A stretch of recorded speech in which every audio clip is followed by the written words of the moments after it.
Oiga, y le agradezco que haya aceptado platicar con nosotros Jesús Valencia. Él es secretario general de la Confederación Revolucionaria de Trabajadores. Jesús, te saludo. Buenos días. Gracias, buen día, René. Voy a preguntarle de entrada, pues estamos de plácemes. ¿Es real esto que está pasando? Yo sé que ahora viene la parte importante, que es la ejecución, ¿no? Que se eche a andar toda esta nueva modalidad de justicia laboral. ¿Qué hay de bueno? Platíquenos, por favor. Bueno, primeramente quisiera decir que esta reforma no arrancó recientemente, sino que se sentaron las bases desde el 24 de febrero de 2016, fecha en que se renovó o se modificó la Constitución, el artículo 123 y el artículo 107 constitucionales.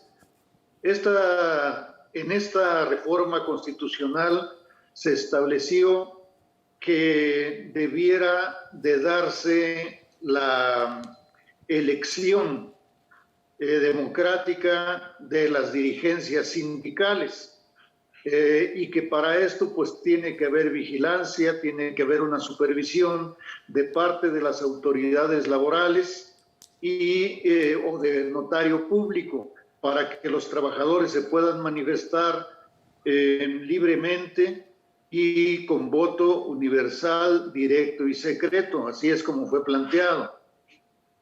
De la misma manera, se planteó en esta reforma que los contratos colectivos de trabajo que se aprueben deben ser avalados por la mayoría de trabajadores, si no de otra manera no podrán ser aprobados.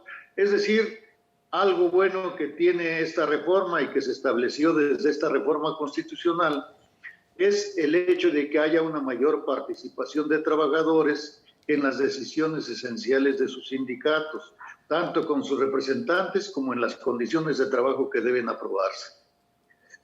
Por otra parte, se estableció también que la desaparición de las juntas de conciliación y arbitraje a nivel nacional.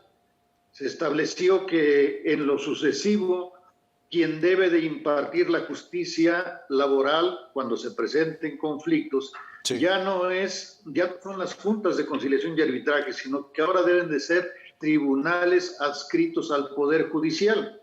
En otras palabras, pasa la impartición de justicia del Poder Ejecutivo al Poder Judicial. Esta situación nos han reiteradamente señalado que es con el fin de evitar la corrupción que ya se venía dando en las juntas de conciliación y arbitraje. Sin embargo, si no se toman medidas preventivas, claras y estrictas, también es posible que en el ámbito judicial se dé la corrupción. Yo secretario, preguntarle, perdón que lo interrumpa, preguntarle lo que la gente de seguro está esperando. En cuestión de los salarios, ¿va a haber beneficio también para los trabajadores? Bueno, este beneficio puede darse siempre y cuando los trabajadores luchen y participen verdaderamente para exigir en sus empresas un mejor salario. Si esto no se da, si esto no existe, pues no se va a poder lograr. O sea, no es automático que se tenga que dar un mejoramiento salarial. Entonces, tiene que ver con que ahora pues hay un poco más de democratización y de participación de los trabajadores, pero tienen que ejercer ese derecho los trabajadores. De otra manera no habrá ni mejoramiento salarial ni mejoramiento en las condiciones de trabajo tampoco. Era una de los puntos clave que se tocaba precisamente con este nuevo modelo de justicia laboral, que incluso lo llegó a mencionar Donald Trump, ¿no? Para que se mejorara el salario de los trabajadores de este país, de México. Ahora los trabajadores tendrán que luchar de qué manera para que la empresa pues realmente, o las empresas realmente, pues les mejoren las condiciones de remuneración. Es lo que me está diciendo. Exactamente. Bueno, Donald Trump lo mencionaba así, pero ya sabemos que el gobierno de Estados Unidos ni la clase empresarial norteamericana, su interés principal no es que se mejoren las condiciones de trabajo de aquí de los mexicanos.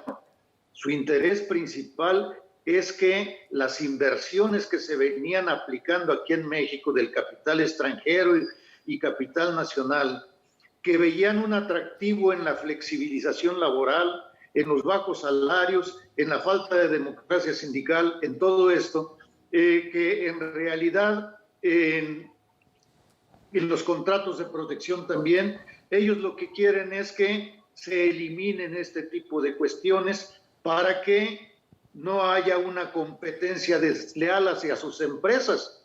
Ellos señalan que si aquí hay más bajos salarios, entonces no se está compitiendo en terreno de igualdad con las empresas norteamericanas. Y por esa razón quieren que, por esta vía de la modificación a la Ley Federal del Trabajo, se eleven las condiciones, claro, con la lucha y la participación de los trabajadores aquí en México, pero que se eleven las condiciones para que estén en terrenos similares, para que ya la inversión extranjera no vea un atractivo invertir en México, sino para que ahora vayan e inviertan y pongan sus empresas en Estados Unidos directamente. Eso es lo que busca la reforma.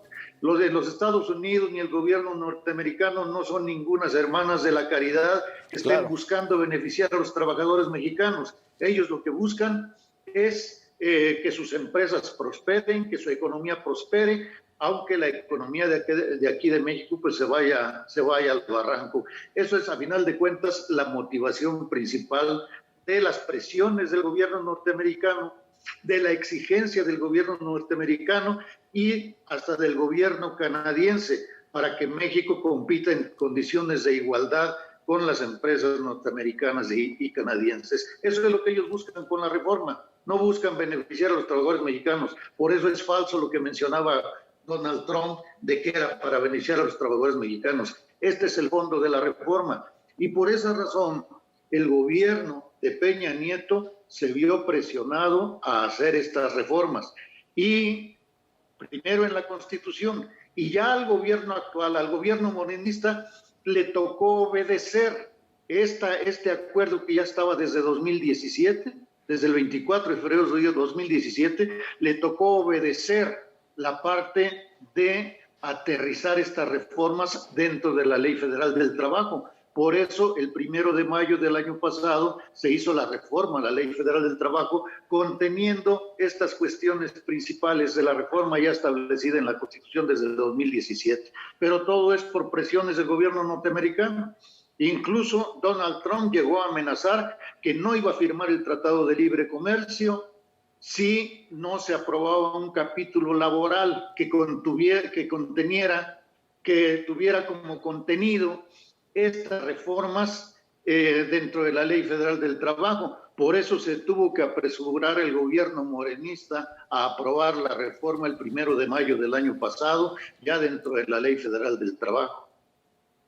Muy bien, pues agradecerle a Jesús Valencia, secretario general de la Confederación Revolucionaria de Trabajadores, por estos minutos, por la información. Gracias. Al contrario, muchas gracias, René.